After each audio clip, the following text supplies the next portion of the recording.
Hey, everybody. Welcome to another episode of Powerful on Purpose. I am your host, Leslie Capps, and founder of Author in 30. And let's get the words out of your head and into the world. Super excited to introduce today's guest. I think it's going to be a super juicy conversation. We already had one that was like, oh, at all the topics we could discuss. But let me introduce you to Betsy Pake. She's a certified master coach, speaker, and writer. And she spent the last 12 years helping women expand their potential through trauma informed care and neuroscience based techniques to support women through midlife crisis, marital conflicts, and everything in between. And really, behind the scenes, Betsy said she's really a decision coach. Who doesn't need that, right? Because we always have a lot of decisions in our lives to make. And through her proprietary platform, the Navigate Method, she helps clients navigate new paths in or out of their marriages, whatever their decision is. And she also hosts a weekly podcast, The Art of Living Big, and the published author of all kinds of glitches this morning of Start Small and Live Big. So, welcome, Betsy. So excited to have you. Yeah, I'm excited to be here. Thanks so much. I feel like when we met for our little pre-talk thing, we could have talked for 10 to 12 hours. We definitely could have solved the world's problems. There is no, Totally. Yeah. yeah, bring it on. So I love to start because I always think it's so interesting what you're doing now and really what was a journey that led you to go, wait a minute, I need to be helping others do this. Yeah. Yeah, and I think for so many of us that are coaches or helpers in general, I think it comes from our own place of understanding and knowing, and so we have a level of empathy from that. But I have been a coach since 2012, and like you mentioned, helping women make big decisions, and most recently over the past 3 years making big decisions on whether to stay or leave their marriage. And, that comes from my own process of trying to decide if I should stay or leave my marriage. And what I found that there are so many layers. It's not just about, is this relationship working? It's about like, do I feel like I can make it if I go on my own? Is this the right choice? Will I regret it? What will people think? Like, I mean, I could go on and on and on. And so as I worked through that process over the past decade, the last decade of my marriage, I realized that it is really a purgatory of sorts. And when I found the path, then, I wanted to share it. And so that's really the work that I do. But it's interesting, this past weekend, I went home. I say home to Vermont, to, my place of origin. I went for a funeral and I hadn't been in years. And suddenly, being there, I hadn't been there, really in well over a decade. So since my real healing happened, and all of the sudden I was like, wow, all of our quirks and things come from what we learned and what we decided we needed to do to adapt in our early formative years. And it was just so obvious to me. It was kind of jarring. I was like, well, that's why I do that thing, So I Right. help women kind of uncover how, why they're the way they are and how they can choose to be the way they want to be. Mm. Yes, super juicy. I so love that because I think as you were talking too, I was thinking about it really isn't. I think a marriage is really pivotal, right? So it really causes us to look at that. But that term of purgatory, how many times do we get stuck in purgatory over decisions, Oh my gosh. Rolling right? it around in our heads, making pros and cons list, asking other people.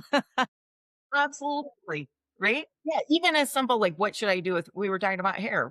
How should I cut my hair? What looks good on me? Whatever. All that we do keep ourselves in that purgatory.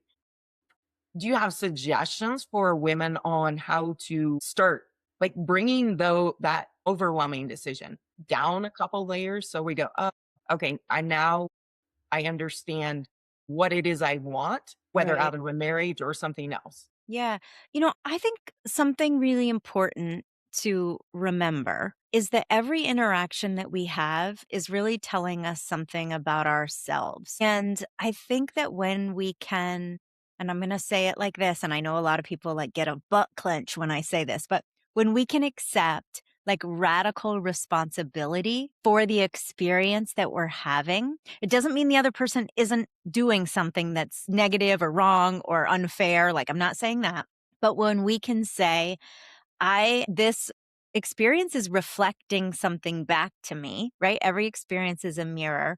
And when I can take accountability for the fact that I am here playing my part in playing this out, that gives me the ability to make a different choice. I mean, I can't tell you, and I did this too. So many times people are like, I don't have a choice. And I'm like, You might not want the consequences of the choice, of one option of your choices. And that's fair, but you do have a choice. Like, even breathing is a choice, but we choose to do it. So I think that when we can take radical responsibility and say, I don't like how I got here.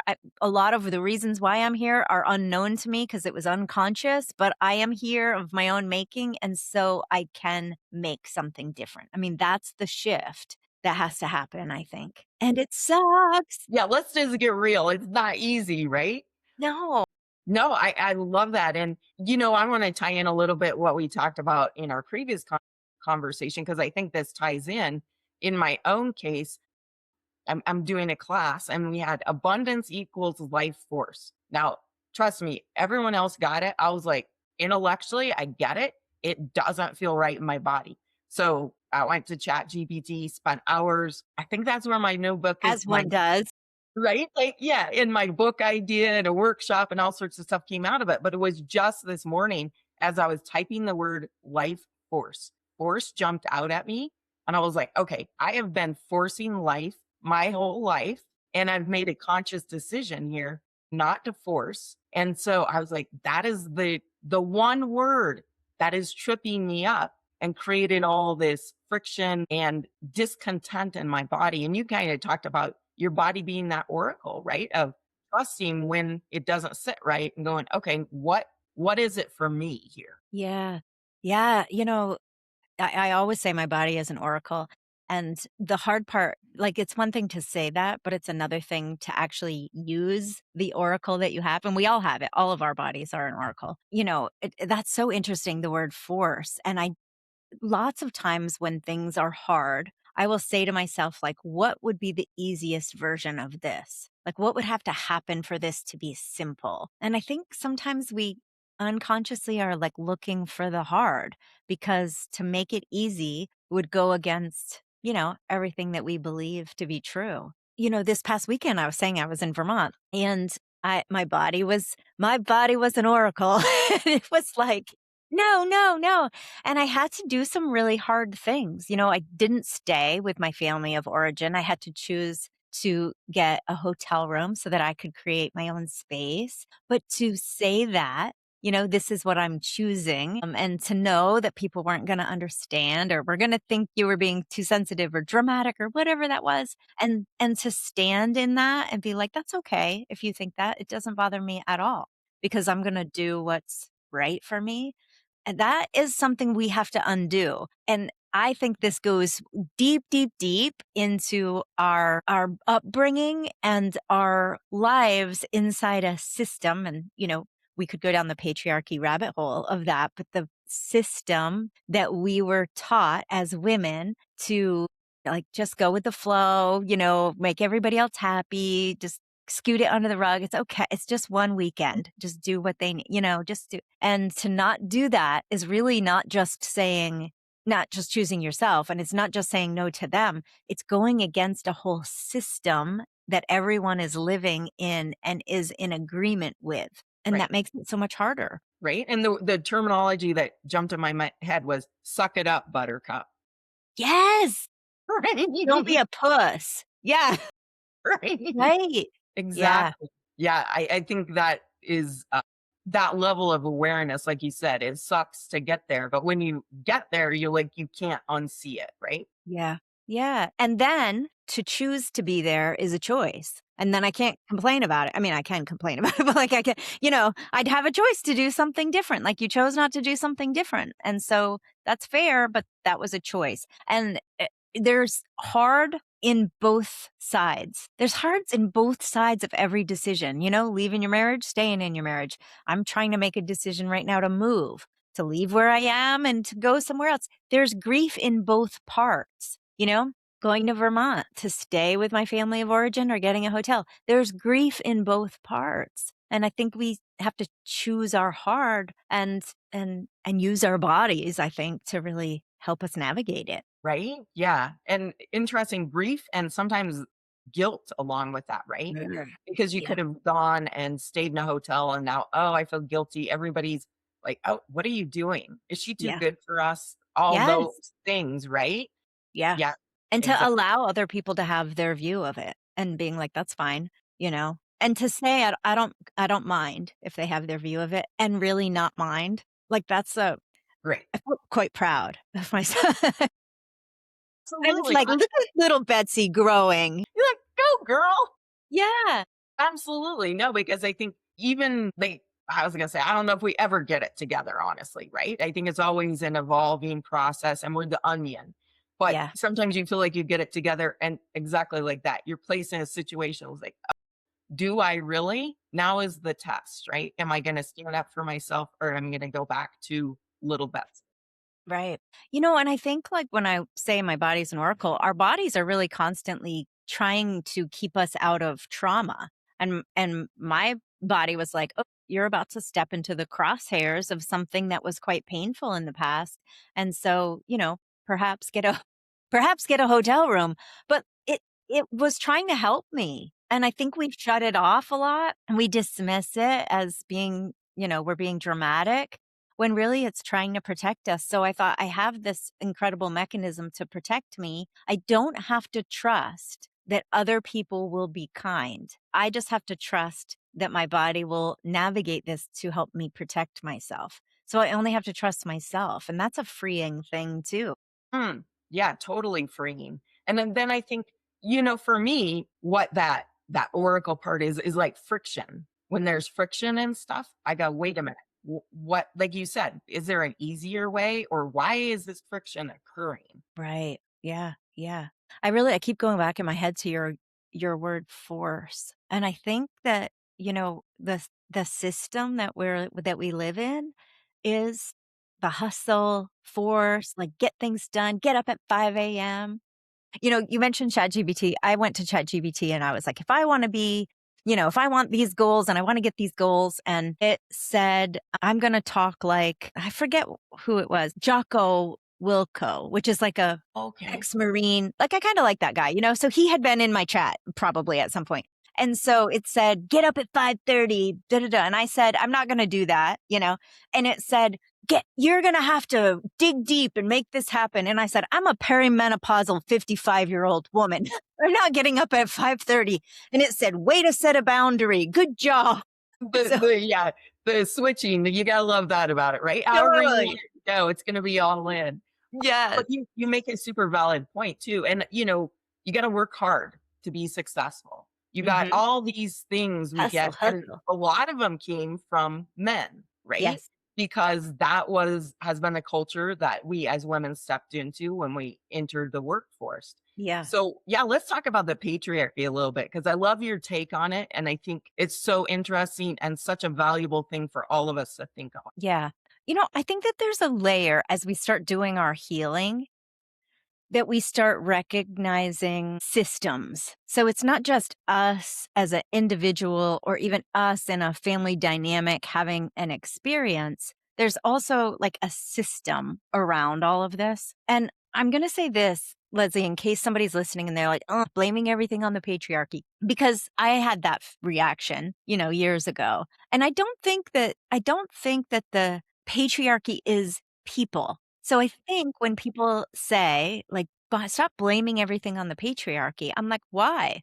Why? It's a system that oppresses everybody in the system, and it oppresses women and men." And if we look at our experience right now, the patriarchy has, for lots of really clear reasons, impacted women. But when we look at men, because the patriarchy doesn't especially like women, it has taught men how to be a man, not by how to be a man, but how to not be a woman. Don't be a puss, man up, don't, all these things to not like women. And then we're in a system where men aren't allowed to have emotion other than anger. They can be excited, but only at a sporting event, which is why I think a lot of them really funnel their energy into sports because it's a place where they can actually naturally express themselves and it's Right. acceptable. And so they are injured in this system. And then we're trying to say like the patriarchy isn't working, and although they benefit from it in a lot of ways, they also are harmed by it. But if nobody can see it as a system and instead they think we're just talking bad about men, I think it makes everything seem a lot more confusing, and I think it causes a lot of conflict. And I always say like I don't hate men. Like my toxic trait is that I like them. There you go. Exactly right. And because I like them, I can see that they're being harmed by this same system that harms me. Right. Yeah. That was just a mic drop, right? Even when I heard you talk about it before, I was like, "Oh my gosh, such a," because you're right. It really is a system. And I always talk about it. The cupboards were built for men by men. Nothing wrong with that, but there's no, they don't see any inherent reason to change the cupboards. And we have to adjust to the cupboards. And but yeah, this idea of really everybody is harmed. And I love the sports analogy because you're so right, right? They can Yeah. cry, they can scream, they can, Yeah. like, all the emotional stuff Yes. that women typically have on a daily basis. Like on my way to the shower. Yeah. Every 5 Yeah, minutes. totally. Yeah, and I think that we see this last night with the Knicks played, right? And people were so and women too were into the Knicks, and I love that. And it's nothing wrong with sports. Like, it's great. Like, be into sports. But I just noticed the fanaticalness sometimes I think is really an expression. And I know I've seen it with partners that I've had over my lifetime. Like, they had very little emotion and could not express emotion in a day to day, but could openly cry when their team won or lost. Right. And there was, something about that felt acceptable. So I think it harms everybody. And if we think about like our evolution and us coming here, I believe we're spiritual beings, right? Coming here, having a physical experience. And if our experience is meant to have us grow, that isn't limited to just women. And so men aren't having the same growth opportunities. And I could go down a rabbit hole of that too. Right? And I was gonna say, and at the end of the day, it's really sad that this Super system is sad. sort of squashing both sexes. Yeah. And that they fight for it. Because it helps them in a lot of ways, right? It's geared to support them in a lot of ways. And so they can't even see, like, even if they're listening to this by chance, they'd be like, well, no, I don't think that's true. Right. Like, and that's okay. But it is true. But here's the truth. Yeah. Yeah.